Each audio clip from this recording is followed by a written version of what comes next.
Hi friends, I'm Andrew Carruthers. I'm the Education Director for Samvia, and thank you so much for taking some time to check out the new Shear, the Artist Series Slide Cutting Shear. We've been in development of this for a while, so we're really excited that it's coming out, and we're looking forward to your feedback on it. The things you really kind of need to know about this shear is one, the design is actually meant to allow the hair to slip in the blades a little bit. So when you go to cut, you're gonna notice that it's actually gonna push the hair a bit. And that's on purpose. It's so that the hair actually slides and glides with the shear rather than catches in the blade.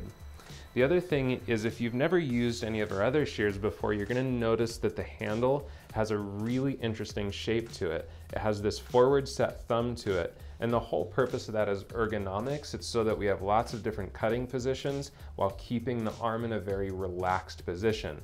You also have two different points to put your pinky on.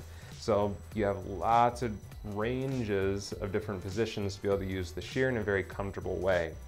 So let's talk about technique, because there's lots of different ways to explore with this shear. One, of course, is probably the first thing you think of, which is coming in and utilizing it to slide cut through the hair to add texture. And it's a lot of fun to use it that way. If you want to take small amounts of hair away, keep the shear more parallel to the hair. The more hair you want to take away, the more you're going to come in at a diagonal as you close. And as you're cutting, you're not just dragging the shear through the hair, you're actually closing as you cut. So it's this motion. Now, if you want to take even more hair away, that's where you're actually going to add a little bit of tension. So let's say we're really trying to define this piece. We're going to add a little bit of tension so that the shear doesn't push quite as much away and then come through and slide down through. And you'll notice that'll take a little bit more hair away. So you can really have a wide range of removal with just changing the angle of the shear or creating a little bit of tension with it. Now, you can also use this at elevation.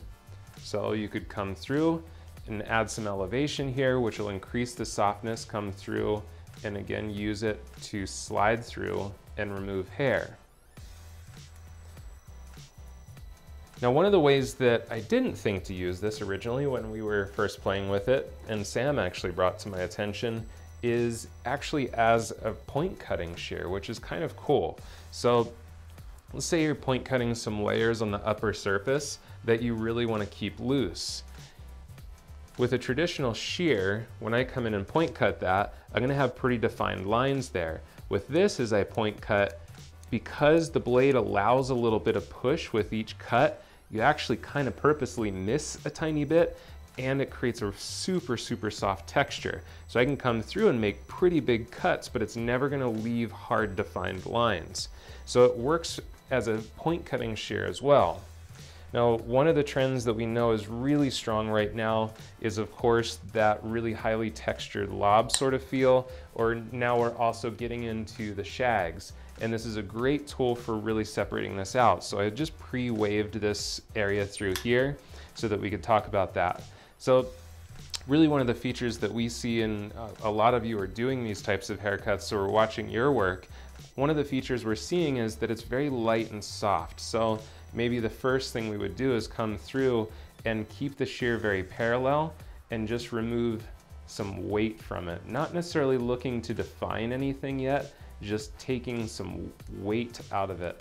Come through and you're gonna see just a little bit of fine hair comes out of there, and we've just reduced density. Now we want to really define this wave out so we could come through and put a little more tension on it and a little bit more of a diagonal angle as the shear comes in, and really come in from both sides and allow that to slide and glide right down the hair strand. By doing that, now we've created a much more defined but more wispy, lightweight sort of wave. And it's really fun to just kind of go through very visually and separate things out that way, which is, I'm sure, a lot of what you're doing behind the chair anyway, but maybe just not with a shear that's designed to do that. So please have some fun with this shear, try some of those techniques, and we love your feedback. Please be honest. We thrive on good quality feedback. If you have any questions, don't hesitate to reach out to us. You can even reach out directly to me. It's easy to find me. You just do andrew@samvia.com and I'll be a resource for any questions you need. So thanks for watching. Have fun with your new shear.